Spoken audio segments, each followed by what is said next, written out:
Барлықтарыңызға қайырлы кеш. В общем, эфирден шықтық. Сырға салу барлық ойдағалы өтті. Мамам отыр. Туысқаны көрмейді енді. Ұйықтап отқандар бар арасында. Бәрі 4 сағат эфир болғанымен сонымен шаршайсың. Шаршатады. Бірақ бәрі ойдағалы өтті деп ойлаймын. Сіздерге ұнады деген ойдамын. Бір жұлдызы дейікші, Мадина сырға алматанды. Қане сырғаңызды көрсетіңізші. Құтты болсын, бақытты болыңыз. Қайс, бір қобалжып уайымдап жатқан сияқтысыз, өте қатты. Қолым бәрі әлдіріліп тұр.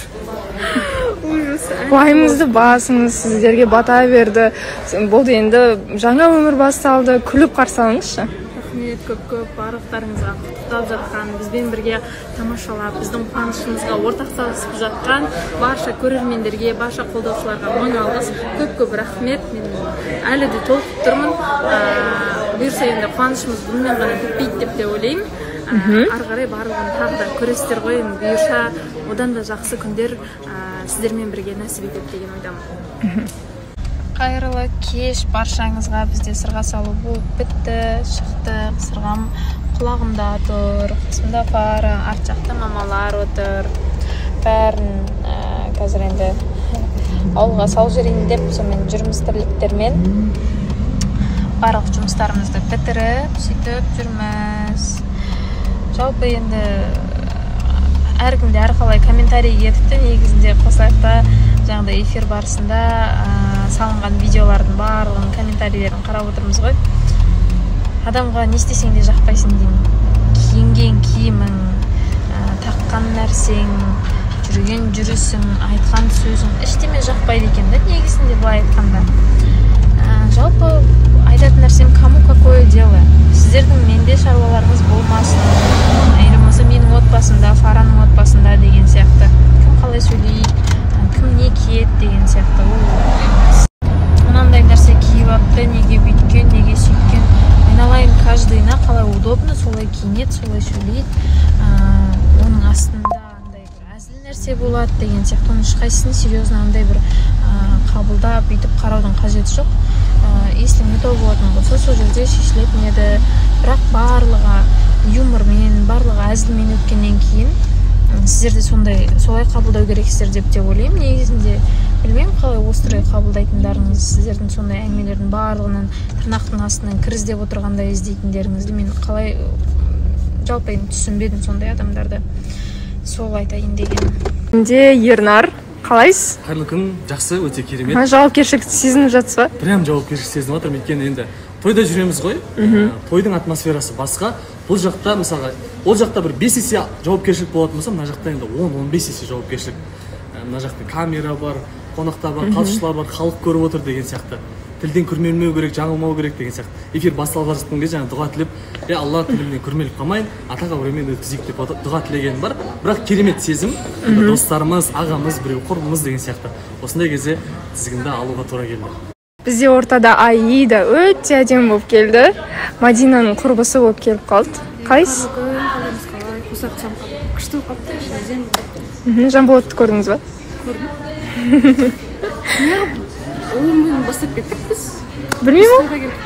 Тойға келдік, е? Иә. Жалпы өзі балаларымыздың өзі қоймай жүр ғой. Алып келіп береді. Күшті. Өздеріңіз қалайсыздар жалпы? Мадина мен Фархатқа бір тілек болса.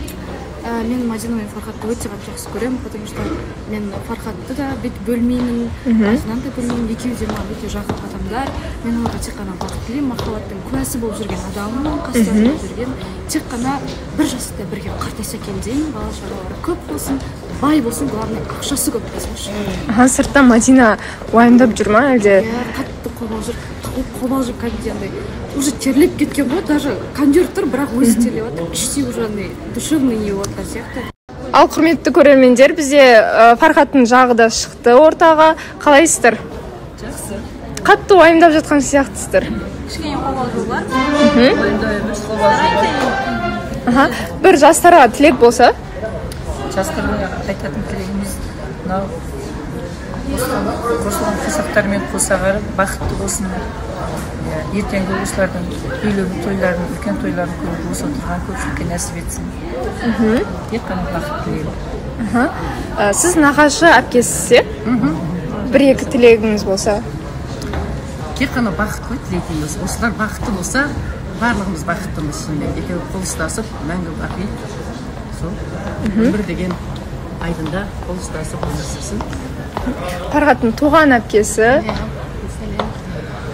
Енді 2 жасқа тек қана бақыт қой, бақыт, шыдамдылық, бір-біріне. Бастап келіп қараңдар. Үй толы бар. Үй деген бастап келер. Мынау менікі. И анау менікі. Компьютерный стол, стул. Стул. Әлі, нектада офига заттар. Но, по-моему, Багираның үйі ғой. Біз, короче, Тонины құттықтауға келдік. Максжан кеп қап Түркістанға ат терледі. Ленгірден бага келген. Алдын ала билет алып қойып өткенсің? Қазір Тонин құттықтаймыз, тоже 30-ға толып отыр. И ертең бізде биде демалыс бар, короче. Коттедж алып қойғанбыз. Закуп азанда істейміз. Сонымен күшті отырыс болады.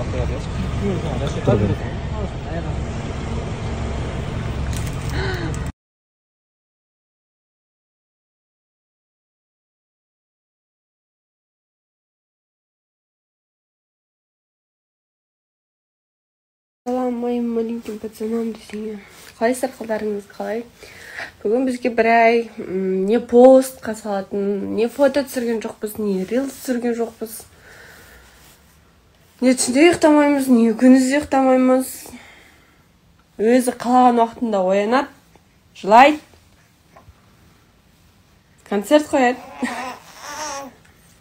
Ал бізде өйстіп қинап отырады. Дұрыс па? Зоным менің зоным. Атыңым. Мамай сенің атыңы. Зоным. Күдікісі тегін ғой мен баламның. Бірдеңе түсіргім келеді.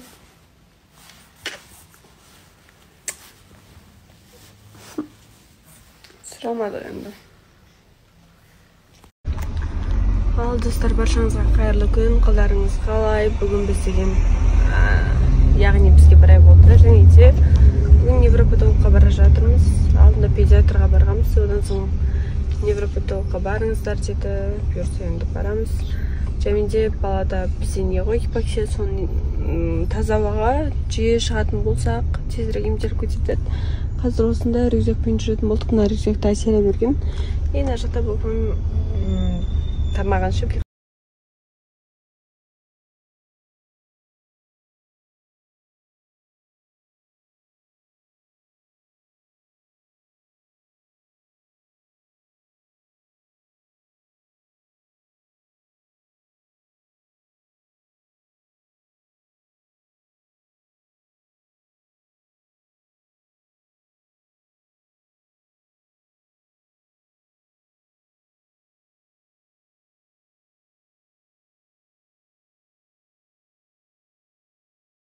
В общем, қазір қыздармен отырмыз, үйсімен аяқтарым бәрі қақсап, нервім шығып кетеді. Сонымен үйден витаколагенімді алдырып жатырмын. Сөйтіп, соны ішсем, кішкене нормально боламын ше. Анау жақ еще негізі алыс қой. Все-таки алдырып жатқансың ғой, денсаулық керек деп ше.